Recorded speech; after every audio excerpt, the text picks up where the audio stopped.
U.S. Bank Stadium is the $1 billion home of the Minnesota Vikings. It is a monstrous and grand venue for this year's Final Four. College basketball fans know how rare it is to make it this far. And in the case of the Auburn men, fans, parents, and players have to cherish it because it's never happened before. I knew as soon as they beat North Carolina, I was like, oh, we're going to the Final Four easy. Like, we got too much momentum right now. You know, these kids have grown so much this past year and gone through so much as a team and as a brotherhood, and I'm just really proud of them. The Tigers and coach Bruce Pearl have defied so-called bracketology, defeating perennial favorites like Kansas, North Carolina, and Kentucky on their way to Minneapolis. Now that we know who we are in the Final Four, we can be able to pull through all the adversity that's going to come our way in the next two games. We're the highest team in the country right now, and that's dangerous. That's dangerous come championship time. Standing in Auburn's way is the only #1 seed still standing, Tony Bennett and the Virginia Cavaliers, who are trying to stop the surging Tigers in their tracks. You can be scared. To me, that's what it is. I'm never scared. I'm scared of no one. They're human like me. You know, I have the same thing they have. The seeding really don't matter. You can go out there and not respect your opponent and get beat. In tournament history, a 5 seed has finished runner-up 3 times. Auburn wants to become the first 5 seed to win the big dance. So can they do it? We'll find out Saturday. In Minneapolis, Joel Porter, WHNT News 19. We're going to come cut your left knee out. This has been a strange week for Richland's football team. See, we knew something was going to shake loose at some point this week. We didn't know when. Let's go, Trey, let's go. Before Tuesday, Coach Nick Patterson didn't know if there was any reason to practice. He just told the Raiders to be ready. As far as our community, it's a big deal. It's been a long time since we've been in the playoffs. 12 years to be exact. ET both sides. The Raiders are a 4 seed. They got the news at lunchtime, around the same time Fayetteville players and parents found out their season was over. And I think it's very unfair to the students. The Tigers were cited for reportedly using an ineligible player.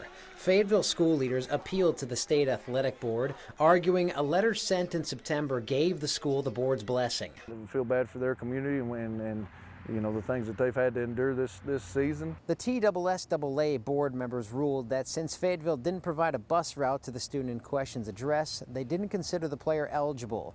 The ruling also means Fayetteville has to forfeit 6 games, taking what was an undefeated season down to a 4-6 record.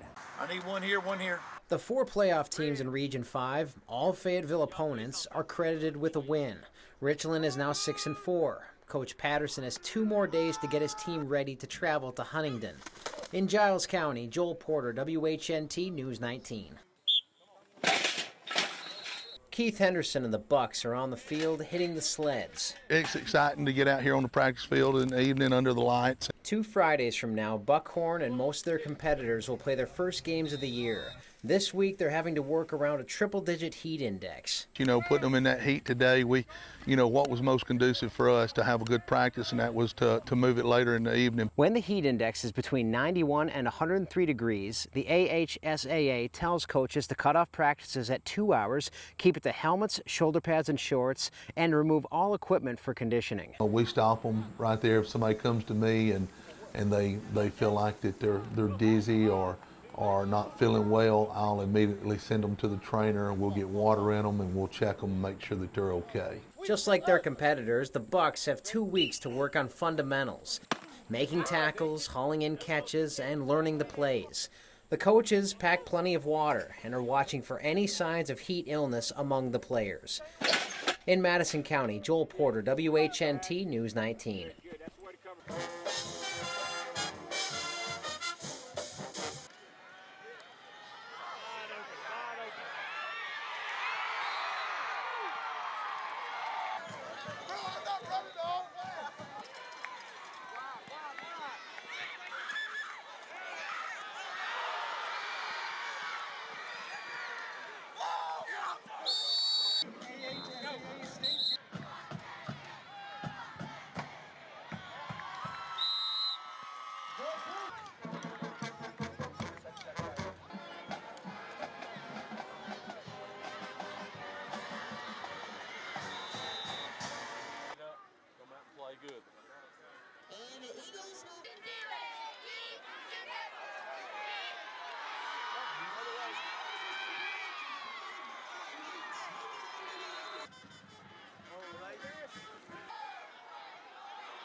Touchdown, Jets.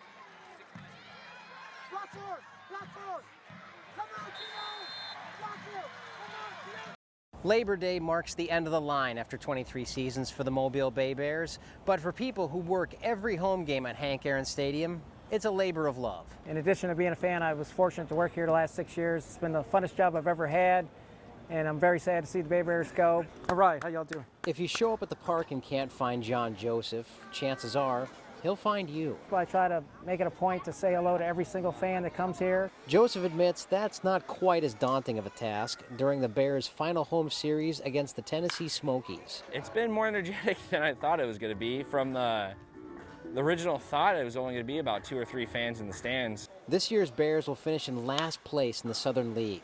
Still, the holiday weekend is a last chance for many families to say goodbye to the Bears. We know they're moving up north, so we're going to miss them. We've had a good time down here. We've really enjoyed the company. We've met a lot of new friends, a lot of new people. For it's 1, 2, 3 strikes. With just one day left until the party is over, you can see why Joseph wants to savor every moment. We're all going to be in tears tomorrow, and I'm not going to leave this place until they lock me out.